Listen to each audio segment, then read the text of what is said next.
Hey everyone, welcome back to the channel. In today's video, I'm walking you through how to apply for stored credit on DHGate, a great way to resolve issues like returnings or refunds without the hassle. So let's get started. First, log into your DHGate account on the app or website. Navigate to your orders section and find your orders you want to request credit for. If you received a damaged item, wrong product, or didn't get your order, open a dispute by clicking the button next to the order. Explain the issues clearly and upload photos or videos as evidence. DHGate supports team will review your cases.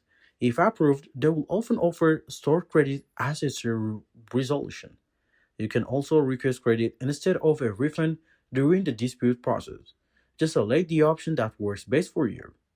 Once granted, the credit will be added to your DHGate account balance automatically. You can use it for future purchases by selecting Use DHGate Balance at the checkout. Pro tip: stored credit usually processes faster than refunds to your payments method.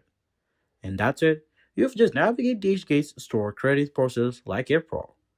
If this helped, don't forget to like and subscribe for more tips. Let me know in the comments if you used DHGate credit before.